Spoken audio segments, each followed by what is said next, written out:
Seenaa baay'ee garaa nama nyaatu tokko shamarree tokko gubbaarra waan ga'ee ishiniif himuu dhufe. Innis obboleettii keenya tokko Suudi Arabiyaa gubbaarra kan hojjettu Itoophiyaa kan taate maqaa ishii Feenet kan jedhamtu maqaa ishii qofa dubbadhu jettee iddoo dhalootaan dubbatinnaan jette waan ta'eef kana gubbaarra dhaabadhee viidiyoo isinii hojjedha. Hordoftoota chaanaalii kootii nagaan isiniif haa baay'atu. Ashamaa harka fuunee akkam jirtu nagaa keessanii. Ani nagaadha obboleettiin keessanii. Viidiyoo kanaa laayikii godhaa. Akkasumallee sheerii godhaa. Dhaloonni reefu gara biyya Arabaa dhuftan shamarroonni danuun keessan boru barumsa guddaa isinii ta'ee mudannoon akkana yoo isinirra ga'e of eeggannoo cimaa waan isin barbaachisu waan gootanillee irraa waan barattan hin qaba jedhee yaada. Obboleettiin koo kuni keessan kan na dubbistee Suudi Arabiyaa gubbaarraa kan hojjettu jechaadha. Sagalee ishii maxxansuu hin barbaanne sagalee ishii yoo maxxanse maatii ishii kan dhagahu akkasuma hiriyoonni ishiillee waan kana kan dhaga'an danuu isaaniitu jira. Waggaa meeqa sagalee ishii kan dhokfattee fi icciitii ishii kana fuutee baay'ee kan natti haasofte obboleettiin kuni. Sanarra dhaabadheen dhaloonni irraa baratanii hojjedhu waan naan jetteefan hojjedhe malee nama icciitii namaa baasu miti jechaadhaani. Anis shamarra waan ta'eef shamarran irra waan ga'u waan boru mudatu hin beekani.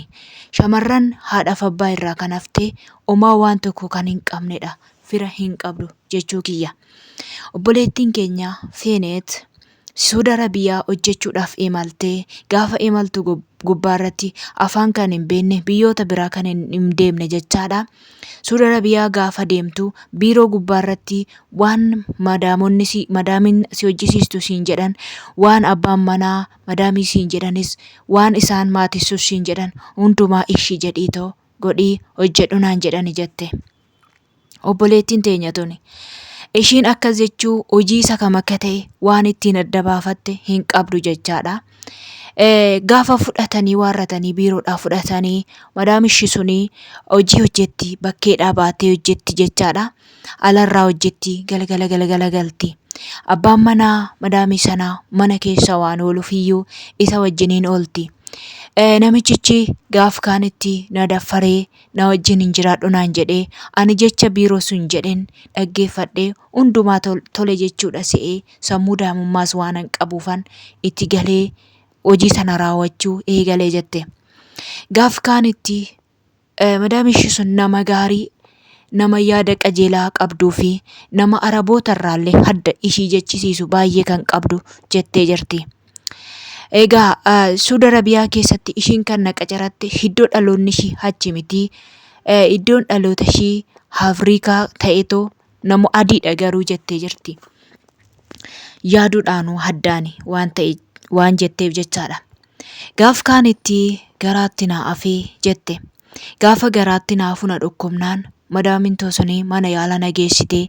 Gaafa mana yaalaa na geessitu goddanyaa dubaraa tokkoon qaba jette. Goddanyaan dubaraa kun immoo Afrikaadha. Gaaf kaanitti gaafa nan akkasittiin itti haasa'u afaan Arabiffaa bareera waan ta'eef amma tokko gaafa itti haasa'u isa jedhee yeroon itti himu.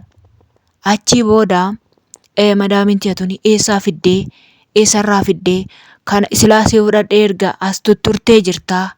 Eessarraa fidde jettee gaafa isheen na gaafattu ani ishiitti himachuu hin dandeenye mucayyoo goddanyaa kootti gaafan immoo achumarraan kuni kan saati waan ta'eef narraa baasitoo mana kireessiif jettee mana naa kireessi jette.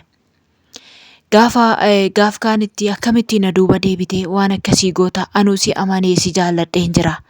Akkamitti waan akkanaa goota egaa dubartiin hin dogoggorte waan ta'eef ati balleessaa hin qabdu jettee na sossobdee waarrattee cinqii sanaa waan akkasii sana dhiisinaan jettee daamummaa kiyya laaltee mana kireessite narraa fagaachuu qabdi bichaa jettee irraa fagaadhee mana naa kireessanii mana sana keessa yeroon taa'u achii booda warra ollaa sanaa ittis na kennanii warra ollaa sana yeroo ciniinsuun na qabu dafanii mana yaalaa na geessanii da'ee gaafa nan ijaa guutu mucaa sana na harkaa fudhatte jette. Mucaa sana na harkaa fudhattee waarratteetu deemi hiree kee waan dandeessu hojjetadhu jette. Ji'a 9 garaatti baadheen ji'a 1 harkatti baadheen isaan booda na harkaa fudhatanii Saniin booda ani immoo deemitoo hojii kee gali bakka barbaadde hojii kee hojjetachuu dandeessa jette. Qoonqoo koo na danda'ani.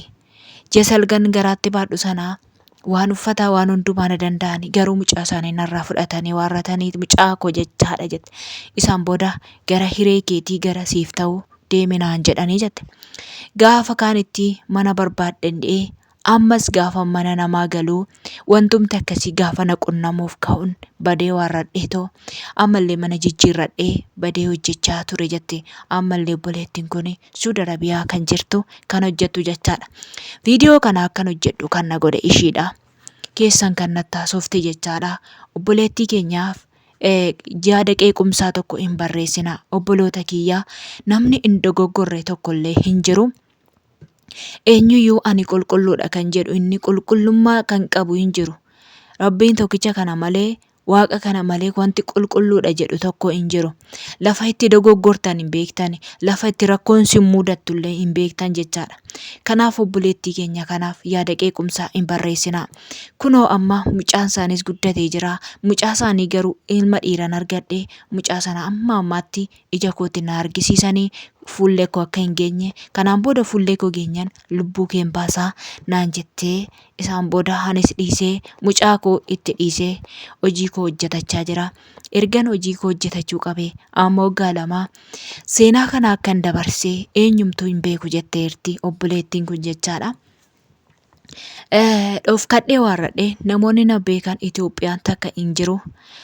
Kan na beeku Afrikaa takka bichaadha. Ishiinuu akkasitti na beekti malee wanta kanaan na beekti malee suura koollee poostii gootee Itoophiyaan akkas ishiin akkasii jedhee namni na beeku hin jiru. Icciitii kana hundumaa dhofkadhee tanan amma kunoo ergan waggaa 3 keessan jira. Hojii mataa kiyyaas hojjetachaan jira. Mana gaarii argadhee ammallee hojjetachaan jira.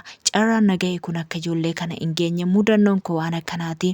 Akkattan biyya ormaa keessatti akkana ta'e carraan kiyyaa sanas ta'e kanas ta'e dhala koo ishiin dhiigni kootti lola'e argachuu hin dandeenye ishiirraallee hadda ba'ee amma kunooti ani kophaa koo hojii koo dalagachaa jira akkan bira hin geenye jettee jirti obboleettiin kun. Seenaan obboleettii kana akkas fakkaata isiniin jechuu barbaada. Obboleettii kiyya sagalee na ergite adaraa keessan isiniin jedha. Obboloota kiyya waan sin qunnamu waan sinirra ga'u sinillee hin beektan jechuun barbaada. Akkas ture obboleettii keenya Feenet galatoomi siin jenna obboleettii keenya lubbuu keetu baga hin baasini hamshir mucaa immoo galtee hin argatta siin jechuun barbaada ani keessanis kanas jajjabeessaa jiru asiin illee kanas siin jedhochaadha. Akkasuma yaada qeequmsaa yookiin arrabsoo tokkollee akkan barreessineef yaa obboloota kiyya obboleettiin keenya ilaaltii sammuu ishiitu cannaqama inni dhiphatti jechuun barbaada.